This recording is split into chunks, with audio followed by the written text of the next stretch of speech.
রাজাকার এবং পাকিস্তানি চরদের সঠিক উত্তর দেওয়ার ব্যবস্থা এপার থেকে থ্রু ভারতীয়রা করবে। ইন্ডিয়াকে আমরা বলতে চাই, বাংলাদেশের দিকে রক্ত চক্ষু নিয়ে তাকাবা না।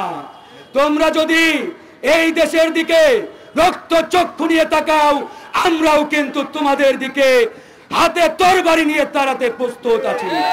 বাংলাদেশের সেই সকল রাজনৈতিক নেতাদের বলতে চাই, যারা এখনো মনে করেন আপনার ক্ষমতার খুঁটি দিল্লিতে গাড়া রয়েছে, এখনো বলি শুধরান ফিরে আসেন।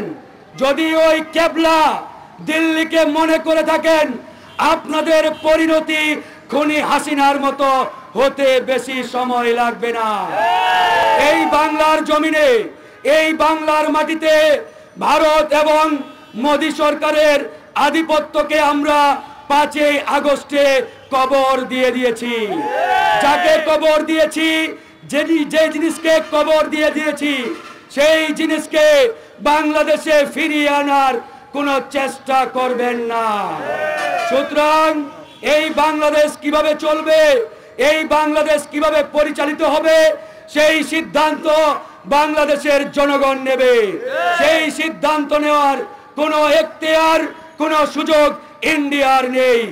পরিশেষে একটা কথা বলেই শেষ করতে চাই, ইন্ডিয়াকে আমরা বলতে চাই, বাংলাদেশের দিকে রক্ত চক্ষু নিয়ে তাকাবা না।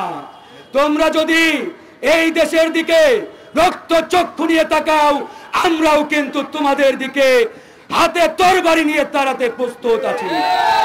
আমাদের দুর্বল জায়গা নেই, তোমাদের দুর্বলতা আছে। সুতরাং সেই চিন্তা করে বাংলাদেশ নিয়ে কথা বলবা। এ দেশ নিয়ে আর কোন ধরনের ষড়যন্ত্র আমরা দেখতে চাই না।